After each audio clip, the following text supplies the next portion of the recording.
Salut, aujourd'hui je suis avec Johan. Salut. Et on prend un petit peu de hauteur parce qu'on va essayer d'aller faire des photos de cailloux de nuit. C'est un peu différent, c'est pas de la photo animalière, mais c'est de la photo nature et on va essayer de vous montrer 2-3 techniques pour pouvoir faire des photos de nuit originales et sympathiques. Allez, on y va. On a une petite montée à faire.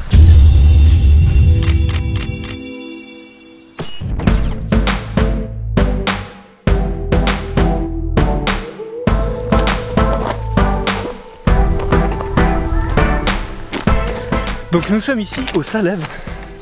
C'est un petit caillou posé qui surplombe la ville de Genève.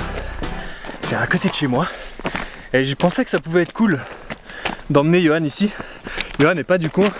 Pas du tout, moi je suis de Bordeaux. Donc moi c'est plutôt les Pyrénées et en général je marche, je ne grimpe pas. Il nous reste pas grand chose à faire. On va attendre que la nuit tombe pour sortir les appareils et commencer à chercher des spots intéressant. Absolument, absolument.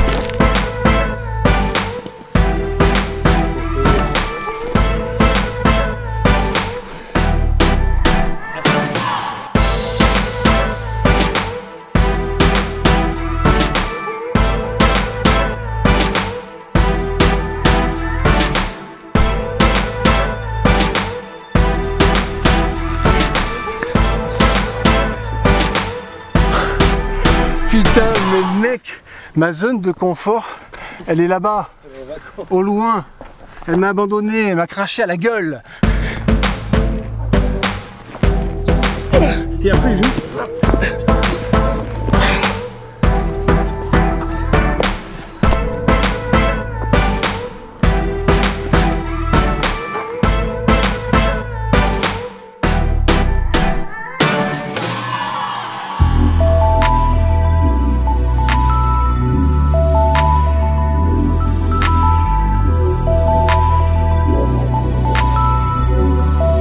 La nuit est arrivée, gentiment, il reste encore des petites lumières résiduelles. On va en profiter pour aller prendre position à l'endroit où on va prendre des photos. Et on va utiliser une technique que Johan utilise beaucoup dans ses photos de nuit. C'est des petites boules lumineuses qui permettent de relever un petit peu certains détails dans le décor. Et on vous expliquera tout ça en temps voulu. Là, on va se préparer gentiment et on va y aller.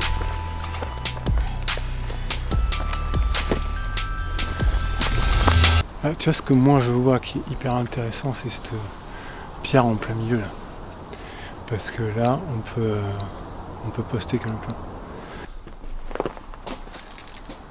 Ah ouais. Tu vois?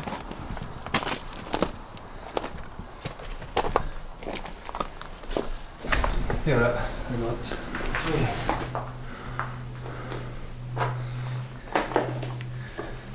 On pourrait presque faire un fantasme ici.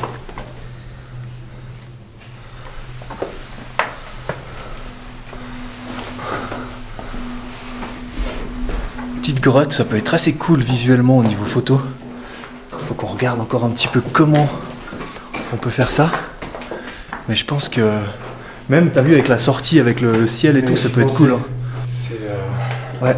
C'est bien, puis en plus, il faut bien la lumière de la ville qui est... Ouais, justement, avec les nuages et tout, ça peut être pas mal. Hein.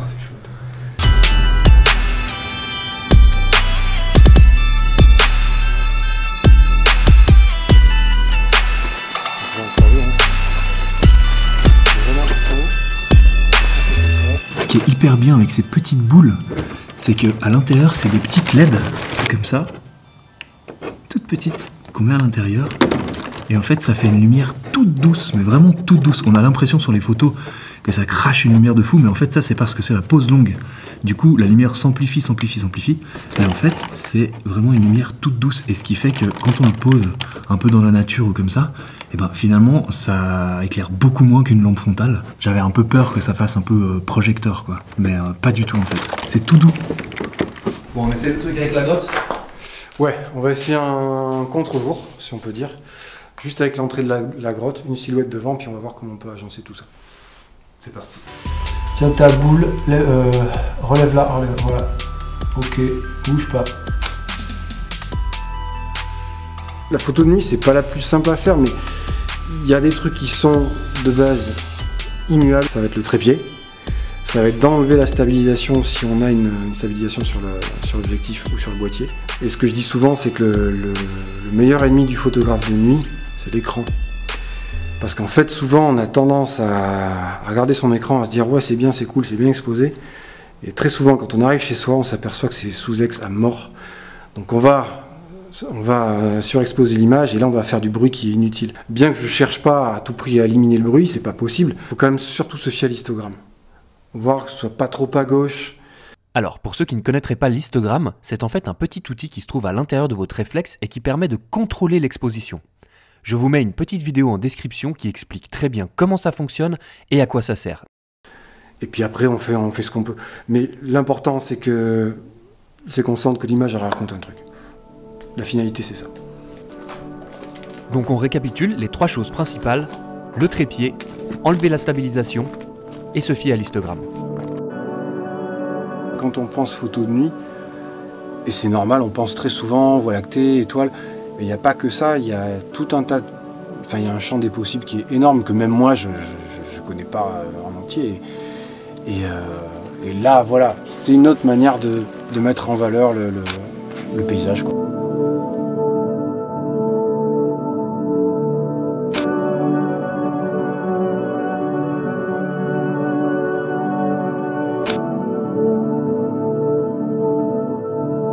Merci Johan.